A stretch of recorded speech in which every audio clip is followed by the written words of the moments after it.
Cette semaine, le Parlement européen a décidé de sanctionner durement la Hongrie. J'ai déjà dit par ailleurs ce que nous pensions de cette sanction à caractère dictatorial qui vient de Bruxelles. Donc je voulais simplement vous le remettre dans les esprits, mais je ne vous parlerai pas de ça aujourd'hui. Je voudrais revenir sur une des bonnes nouvelles de la semaine, qui est l'annonce par le président de la République d'un grand plan de lutte contre la pauvreté, ou plutôt une volonté d'éradiquer la pauvreté de notre pays. Ce plan est une bonne nouvelle, mais il suscite tout de même quelques interrogations.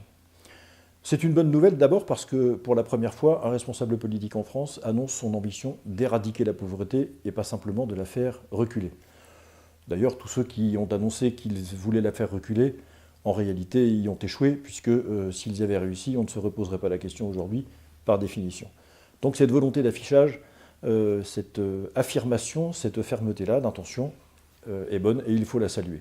La deuxième chose, c'est que les mesures qui sont comprises dans ce plan, ma foi, n'appellent pas de commentaires particuliers, que les familles pauvres puissent faire manger leurs enfants à la cantine pour 1 € par repas, le fait qu'on veuille restructurer beaucoup d'allocations à caractère social, le fait qu'on veuille éventuellement transférer le revenu d'activité, le RSA, depuis les départements vers l'État.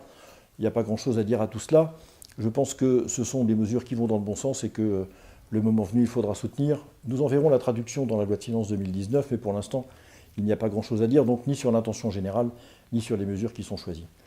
Cela étant, quelques interrogations subsistent tout de même et suscitent de ma part un assez grand scepticisme. Premièrement, j'ai du mal à comprendre comment, pour financer 8 milliards d'euros d'un plan sur la pauvreté en 4 ans, c'est-à-dire 2 milliards par an, on peut prendre aux pauvres pour donner aux pauvres. En effet, comment ce plan de lutte contre la pauvreté est-il financé, sinon par l'augmentation de la CSG sur les retraites, la diminution des allocations familiales et des aides personnalisées au logement, le gel du SMIC, le gel des pensions de retraite. Autrement dit, il s'agit de prendre dans la poche de ceux qui n'ont déjà pas beaucoup pour le mettre dans la poche de ceux qui en ont encore moins, ce qui est une forme de justice sociale qui vraiment m'échappe beaucoup. Deuxièmement, lutter contre la pauvreté, c'est d'abord solidifier la famille et donner un travail à ceux qui en manquent.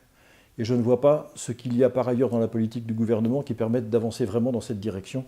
Très franchement, les chiffres du chômage et de la croissance économique de ces dernières semaines ne donnent absolument pas confiance sur notre capacité à produire un système qui ne fabrique plus de pauvres, plutôt qu'un système qui les soigne mieux. En effet, l'éradication de la pauvreté suppose qu'on traite les causes et pas simplement les effets, et malheureusement, ce plan ne traite que des effets. Troisièmement, il y a une dimension particulière sur laquelle je voudrais attirer votre attention. Beaucoup du travail que font les travailleurs sociaux en France, qu'accomplissent les travailleurs sociaux et qui est très important, est en fait un travail de paperasse davantage qu'un travail d'accompagnement ou de réinsertion. Et donc, comme dans beaucoup d'autres domaines en France, la vraie lutte contre les phénomènes qui dysfonctionnent, c'est la lutte contre la suradministration, la surpaperasserie et la surnormatisation. Pardonnez-moi ce mot barbare, mais tout le monde comprend ce que ça veut dire. Il y a donc un travail en amont à mener pour que on soit davantage capable de permettre aux travailleurs sociaux de consacrer du temps humain et de la valeur humaine aux personnes qu'elles accompagnent, plutôt que de remplir des papiers. D'ailleurs, on ne sait pas très bien pourquoi. Si bien que la première victime de la suradministration en France, c'est bel et bien la famille déshéritée ou défavorisée qui pâtit aussi, comme tous les autres secteurs de notre pays, de ce surcroît de pouvoir de l'État en la matière. Donc, à la fin du compte, je voulais saluer l'intention du président de la République, qui est louable. Je voulais dire que les mesures qu'il propose ne provoquent pas de gêne chez nous, mais malheureusement, je crains que ce plan soit très semblable aux autres, c'est-à-dire qu'il ne sera pas financé intégralement, qu'il n'ira pas au bout et qu'il ne traite pas les causes comme d'habitude. Mais avec Emmanuel Macron, on y était plutôt habitué. Bonne semaine, à vendredi prochain.